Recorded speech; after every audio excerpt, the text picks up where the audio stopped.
In just 2 months, the world has an opportunity to unite around a strong global agreement. I saw President Hollande walk in a few moments ago. We are going to be converging in Paris. With his leadership and the leadership of every world leader, we need to establish the tools and financing to help developing nations embrace clean energy, adapt to climate change, and ensure that there's not a false choice between economic development and the best practices that can save our planet. We can do the same at the same time, and the communities and lives of billions of people depend on the work that we do.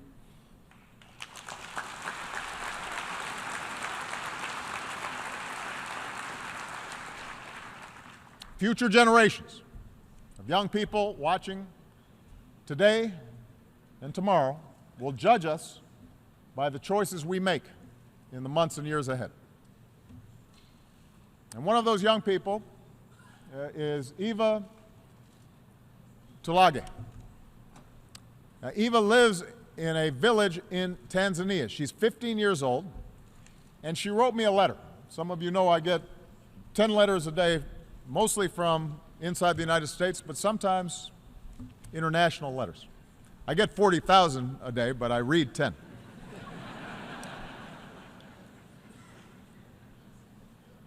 And so Eva told me about her parents, farmers who struggle to provide for their 7 children.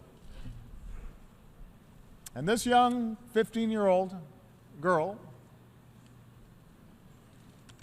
a girl the age of my daughters, she dreams of going to college, but with little food to eat, she explained how it's hard for her sometimes to concentrate in school.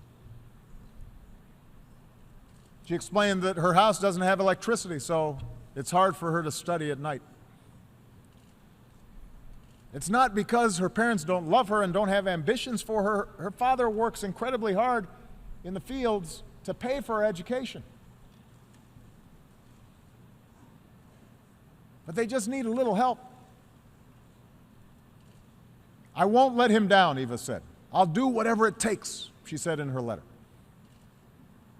And then, knowing that we would be gathered at this summit to help lift up families like hers, she asked me a question that could be asked of all of our nations. What will you commit to doing? What will you do?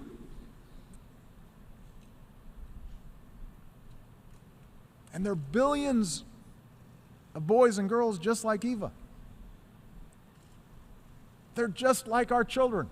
They have as much talent and as much hope for the future. And they're willing to work hard. And their parents love them just as much as we love ours. And just by the accident of birth, it's so much more difficult for them to achieve their dreams as it is for our children. But in the eyes of God, they are the same children. They're just as important. And for Eva and all those just trying to survive another day in conditions that many of us can barely imagine, it can sometimes seem as if the world is blind to their struggles and their dreams. And so today I say to Eva and hundreds of millions, billions like her, we see you, we hear you. I've read your letter. And we commit ourselves as nations, as one world, to the urgent work that must be done, to standing with families like Eva's as they work and strive for a better life, to ending the injustice of extreme poverty, to upholding the inherent dignity of every human being, whatever it takes. We cannot let them down. And with your help, we won't. Thank you very much.